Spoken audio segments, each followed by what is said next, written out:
malam, selamat hari Sabat. Berulang-ulang kita bersyukur karena Tuhan masih menyertai kita sampai saat ini. Kita akan mempelajari kembali firman Tuhan melalui pelajaran sekolah Sabat yang pada saat ini kita akan belajar pada pelajaran yang kelima yang berjudul Semua Bangsa dan Babel. Mari kita berdoa lebih dahulu. Maha besar Allah Bapa kami dalam surga, Allah yang kami sembah, kami puji dan kami muliakan. Bapa, syukur terima kasih Bapa masih mengampuni kami sehingga pada malam hari ini kami masih bisa mempelajari firman-Mu. Kami bersuka cita sepanjang hari Sabat yang suci ini karena kasih dan kemurahan Tuhan.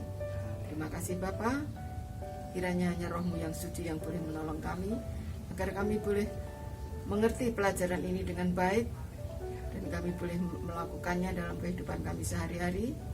Nama Tuhan kami puji dan kami muliakan. Mengampuni semua dosa kesalahan kami Bapa. Semua ini kami mohon dalam nama Yesus, Tuhan dan Juru Selamat kami. Amin. Oke, pada malam hari ini kita akan mempelajari bagaimana Tuhan memenuhi rencananya bahwa umatnya akan memenuhi bumi dengan menyerahkan bangsa-bangsa ke seluruh bumi dan dengan bahasa yang berbeda-beda. Kita masuk ke dalam kehidupan Nuh. Rencana Allah melalui keturunan Nuh akan memulihkan gambar Allah pada manusia. Namun gagal karena melihat karakter Ham anak Nuh menggambarkan tabiat yang tidak benar. Masalah yang dipertaruhkan ialah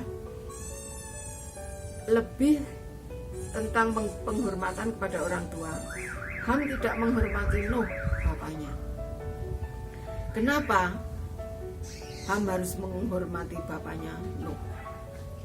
Ketika Nuh mabuk disebabkan anggur yang difermentasi sehingga dia telanjang dan Ham tidak berbuat baik kepadanya, makanya Ham mendapat kutukan yang dapat mempengaruhi masa depan dan keturunan Ham, yaitu putra Kanaan. Namun walaupun Ham bapa Kanaan terkutuk, masih ada berkat bagi Kanaan. Melalui penaklukan Kanaan, umat Allah keturunan Sem akan memasuki tanah perjanjian Allah. Bahkan bagi segenap umat Allah mendapatkan berkat dari kesalahan Ham dan Kanaan.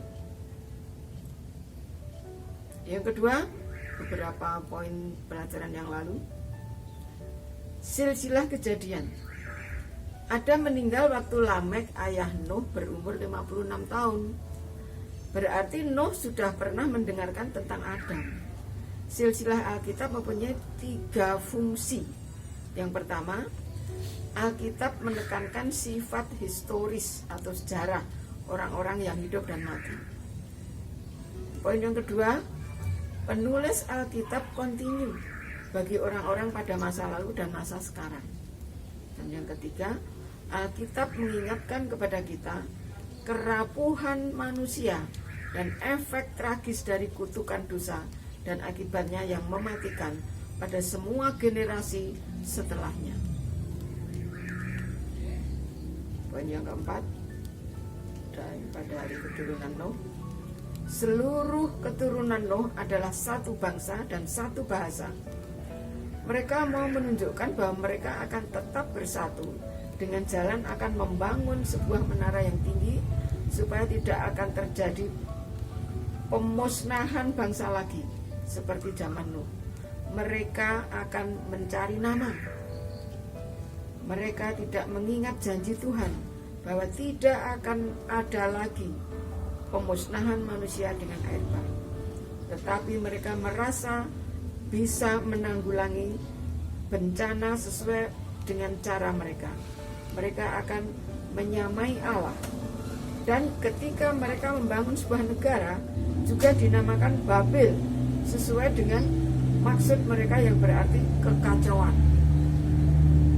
Bahkan Raja Nebukadnezar, Raja Babel, juga membangun patung raja yang harus disembah oleh seluruh rakyat Babel.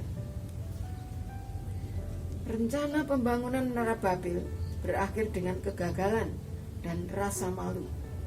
Tugu peringatan yang akan mereka bangun menjadi lambang kebodohan mereka. Namun, manusia tetap mau mengikuti jalannya sendiri. Satu peringatan bagi kita semua yang ingin mencari nama dalam kehidupan ini harus berdasarkan kebenaran, bukan berdasarkan pemberontakan dan kesombongan yang hanya akan berakhir dengan kepahitan, di mana Allah tidak dihormati dan diakui kekuasaannya. Luar biasa manusia itu. Akhirnya Allah membatalkan rencana pembuatan menara dengan mengacaukan bahasa mereka, dan mereka terserak ke seluruh bumi karena berlainan bahasa. Sehingga bangsa yang semula satu dengan bahasa yang satu terserak menjadi ke seluruh bumi dengan bahasa mereka masing-masing sampai sekarang. Inilah rencana Tuhan yang mengatakan bahwa hendaklah kamu beranak banyak, memenuhi bumi, dan umat manusia maksudnya akan berkuasa sendiri dengan hebatnya, bisa menguasai seluruh dunia, menjadi satu bangsa, satu bahasa. Tetapi karena Tuhan sudah berfirman supaya manusia itu memenuhi bumi, maka dengan mendirikan menara Babel terjadilah rencana Tuhan yang begitu kuat dan begitu dalam, sehingga semua rencana batal dan menjadi cara Tuhan untuk memenuhi firman-Nya. Inilah beberapa poin-poin pelajaran yang beberapa hari yang lalu yang sudah kita pelajari bersama-sama hari demi hari, dan sekarang kita akan masuk ke dalam pendalaman, di mana pendalaman ini ditulis di dalam Alfa dan Omega jilid 1 halaman 130 dan 131. Maka supaya tidak terjadi kerusakan bahasa atau kekurangan atau apa, saya akan bacakan seluruhnya dengan pelan supaya semua boleh menjadi satu kabaran yang indah. Pendalaman ada 2 poin. Di tempat yang poin pertama, di tempat ini mereka bermaksud untuk mendirikan sebuah kota besar dan di dalamnya sebuah menara yang begitu tinggi. Usaha ini dimaksudkan untuk mencegah agar jangan orang banyak itu tersebar luas dalam kelompok-kelompok. Tuhan telah memerintahkan mereka untuk pergi tersebar luas di seluruh permukaan bumi ini untuk memenuhi dan berkuasa atasnya. Tetapi pembangun menara Babel ini bertekad untuk membentuk satu masyarakat yang tergabung dalam satu badan dan membangun satu kerajaan yang akhirnya akan mencakup seluruh dunia ini. Dengan demikian, kota mereka itu akan merupakan satu kota metropolitan daripada kerajaan dunia itu. Kemuliaannya akan membuat dunia mengaguminya dan menghormatinya dan menjadikan pembangunnya sebagai orang-orang yang termasyhur. Menara megah ini yang puncaknya menjulang ke angkasa dimaksudkan sebagai satu tugu peringatan akan kekuasaan dan kebijaksanaan pembangunnya dan mengabadikan kemasyhuran mereka kepada generasi mendatang. Jadi bukan untuk memuliakan Allah, tetapi memuliakan diri pembangun itu sendiri. Poin yang kedua, penduduk dataran Sinear tidak mempercayai perjanjian Allah bahwa ia tidak akan lagi mendatangkan air bah ke atas dunia ini. Banyak dari antara mereka yang menyangkal adanya Allah dan mengatakan bahwa air bah adalah sebab akibat oleh alam ini. Yang lain percaya akan satu pribadi yang berkuasa dan dialah yang telah membinasakan bumi dengan air bah.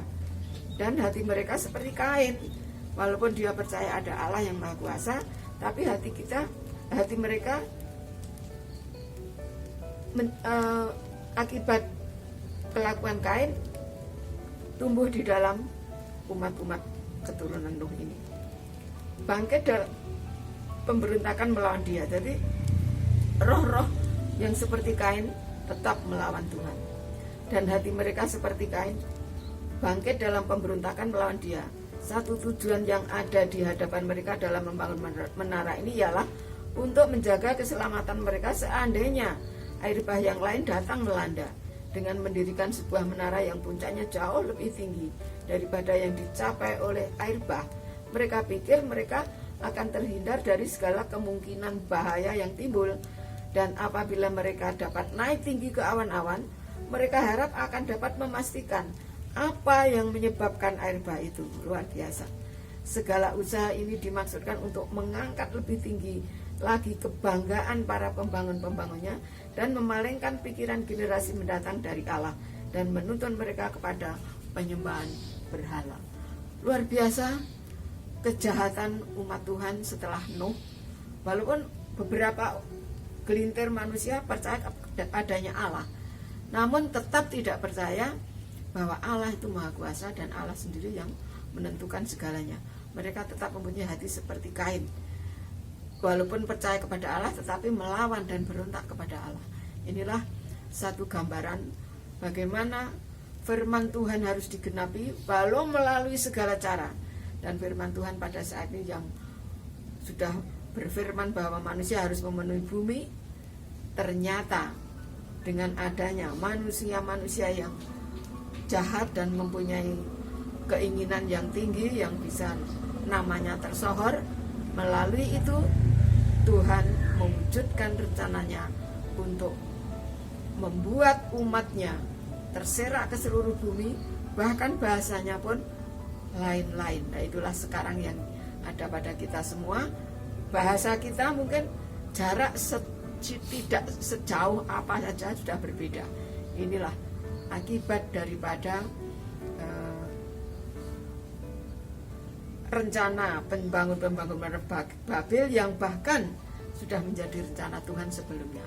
Kiranya Tuhan memberkati kita semua, ini boleh menjadi pengertian kita bagaimana kita harus berbuat baik dan benar bila mana kita mempunyai satu tujuan untuk memuliakan Tuhan. Tuhan memberkati kita semua. Amin.